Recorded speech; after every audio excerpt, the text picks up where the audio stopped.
up, everybody? Welcome back to Gemini Hills. As you can see, this week's video is a little different. We got a little change of scenery. I am currently standing in the bathroom because I did a weigh-in this morning. Like I said on a past video, I'll be weighing in every 2 weeks with my keto progress, and as of today, I am down 6 pounds. So the ultimate goal, of course, is to lose 66 pounds. So now it's 6 down, 60 more to go.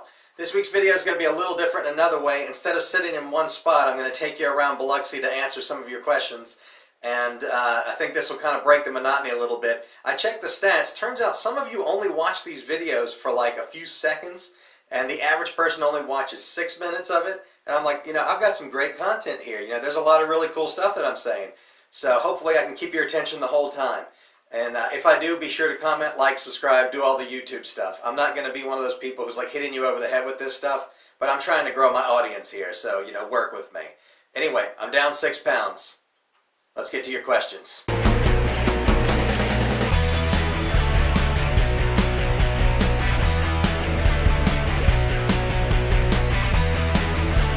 First question this week comes to us from my childhood friend, Rob McDonald.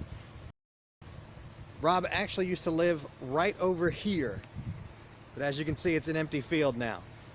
Hurricane Katrina did a little bit of remodeling. Rob asks, which of your friends outside of Mississippi do you most want to visit? And I told Rob this is kind of a loaded question because I'm assuming he wants me to say him, right? And that's true.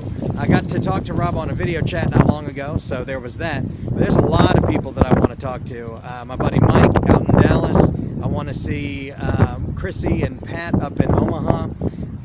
My buddy John came down to visit not long ago, but it wasn't nearly long enough, so I need more time with John. I need to go see Giuliano over in New Orleans. I need to see a lot of people in New Orleans. So, it's a generic answer, but the truth is, when you're out of the country for a while, you just start missing everybody. So, who do I most want to see? Everybody. This next question comes to us from my friend Caitlin Ashley. Caitlin and I worked together at Barnes & Noble many moons ago. Those were very good times. Anyway, if you take a close look at this picture, you'll notice that she's standing next to one of those polar bears that used to be in the Coke commercials. And I hope I'm telling this story right. Once, Caitlin went to Atlanta and she said to me, do you want me to bring you anything? I said, yes, I want you to bring me a Coke bear. Because, of course, the Museum of Coke is in Atlanta. Coke is from Atlanta. And I think she told me she was going there. So I said, bring me a Coke bear. And I've texted her like a million times, bring me a Coke bear, don't forget my Coke bear. Did you get my Coke bear? And I suppose that is why Caitlin is now asking many, many years later, why do you like Coke bears so much? By the way, I'm tagged in this picture that you're looking at, but I'm not in the bear costume. I think a lot of people assume that because I'm tagged, I must be the bear, but I'm not. So anyway, the question remains, why do you like Coke bears so much? And the simple answer to that is it's not just the bears. I like Coke everything. I'm a big fan of advertising, and especially vintage advertising. I just think things were so much more stylish back in the day, older turn-of-the-century stuff. It looks so much cooler, so much nicer, so much better designed. And so it's not just the bears. I have a Coke collection, mostly bottles, but I love it. I just really, really, Coke's just always had a special place for me. So that's the whole thing. The reason I said Coke bears in particular is because I find it's best if people say, do you want me to bring you something? Say something really specific. Nobody likes to guess. Nobody likes to give crappy gifts. So if someone's actually offering to give you something, be very specific about it. And let people buy you things. I always tell people, I don't mind spending money on people, and I don't mind letting people spend money on me. So if someone offers to buy you something, be very, very specific. Tell them yes. If you're going to Atlanta, you're going to the Museum of Coke, bring me a Coke bear. The next question is from Victoria Moon Conway. Victoria swears that she and I went to elementary school together, but my hand to God, Vic, I'm sorry, I'm a terrible person. I do not remember you being at Nativity, but I do remember you at Biloxi High, so we'll start there. So anyway, Vic asks, Jay, now that 90s nostalgia and mullets are coming back in, and that's questionable. Are you sure that's really a thing? I can understand 90s nostalgia, but the mullet, is that really coming back? Anyway, Victoria asks, Jay, with mullets and 90s nostalgia coming back in, are you going to reprise your famous mullet look? There's a quick story behind this picture. at the time I was like a little metalhead, and so I was trying to look all, you know, rebellious, and I grew my hair out long. And my mom said she would strike a compromise with me. She said she would allow me to have long hair as long as it wasn't in my face. So that's why it was long in the back, short in the front. Or what did they say? It's like, you know, a business up front, party in the back. So anyway, so why am I filming this in front of Bradford O'Keefe Funeral Home? Because, Victoria, the answer is no. I will not be reprising my mullet. That look is dead and buried for me.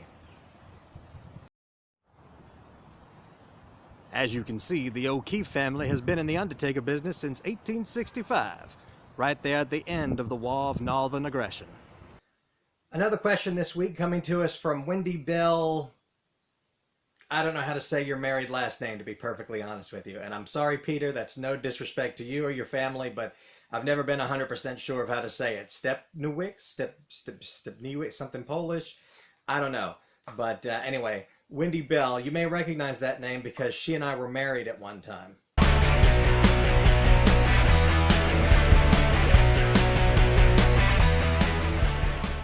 We also stood front row for David Bowie together back in, I want to say 2004.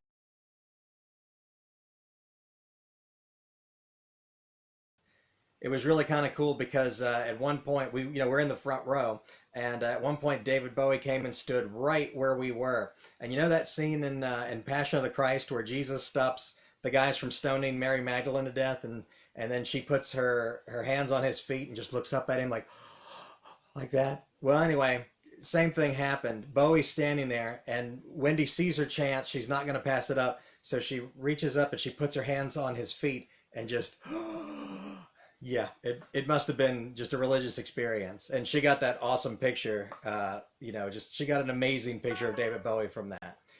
Not surprisingly, Wendy is now asking, how did you get those tickets to David Bowie all those years ago? And the only thing I can say, I wish it was more mysterious or involved, or, I wish it was more James Bond-like than this, but eBay. Back then, eBay still allowed people to sell concert tickets. I don't think they allow that anymore. But anyway, went on eBay. There was somebody who was selling them, not an auction, just selling them. And so I said, well, why don't we just go ahead? If we're going to go, we're going to do this right. And so we did. Ha ha ha! Hee hee hee! I'm the laughing no man, you can't catch me. Do do do do do do do do. Do do do do do do do do do do. Do do do do do do do do.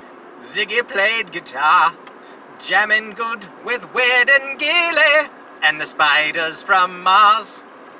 Don't let me hear you say life's taking you nowhere, Angel. I'm afraid of Americans. I'm afraid of the world. I'm afraid I can't help it. I'm afraid I can't. I'm afraid of Americans. We're putting out the fire with gasoline. Edie wants to know, am I still the coolest person you know? Sure.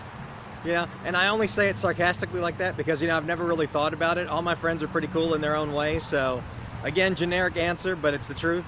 So, it's not a good answer. And so to make up for it, I'll give you this beautiful Biloxi sunset.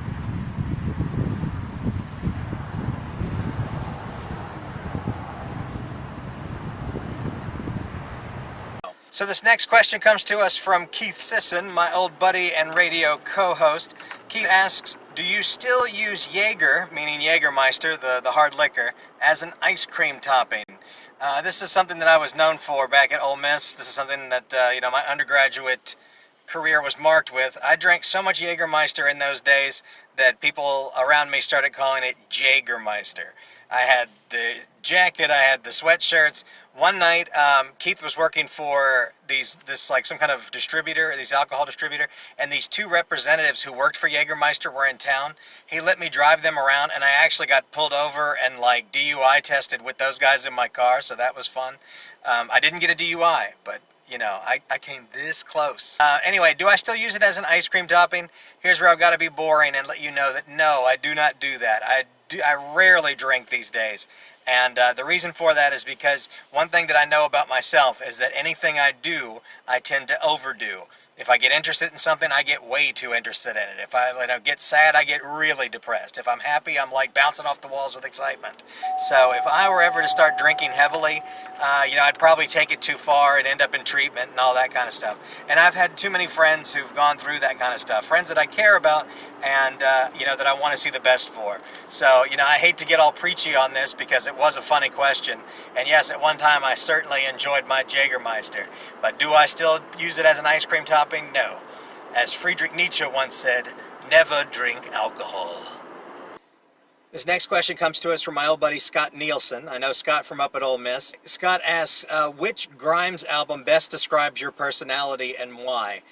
I'm going to have to go with, I don't even know if I'm saying this right, Gady Primes, if for no other reason than because the cover artwork is just like the Day of the Dead or the Dia de Muertos, and that's one of my major bucket list items. I really want to go to Day of the Dead someday. So Scott, if you're not doing anything and you want to go to Mexico, just let me know. Our final question comes to us from this one back here. And she asked, why do you aggravate your mom so much? Well, the simple answer to that is quid pro quo, Agent Starling, because you don't know what it's like to turn that down. I'm trying to record a video, and she's steady like watching YouTube. I do not care what you're trying to do. Okay. Well, here's another thing you don't care about is paying attention to what you're watching. You know what she'll do? She I'll be in another room and I'll hear somebody on TV say something. Then 5 minutes later I hear it again. Then 5 minutes later I hear it again. Then maybe 10 or 15 minutes will go by, and then lo and behold, I hear it again. And I'm like, why do I keep hearing that? Why is that show repeating itself? You know why? Because she keeps falling asleep, and then she wakes up and rewinds it, and falls asleep again, rewinds it, falls asleep, rewinds it. It's an aggravation. You're starting to Huh. See? Why do I aggravate my mom so much? She aggravates me too. So there. That's just sad. If anybody knows the name of a real shitty nursing home, hook it up. I'm not old enough to go to a nursing home yet. Well, I'm like a Boy Scout. Be prepared. You might get to one before me. What does that even mean?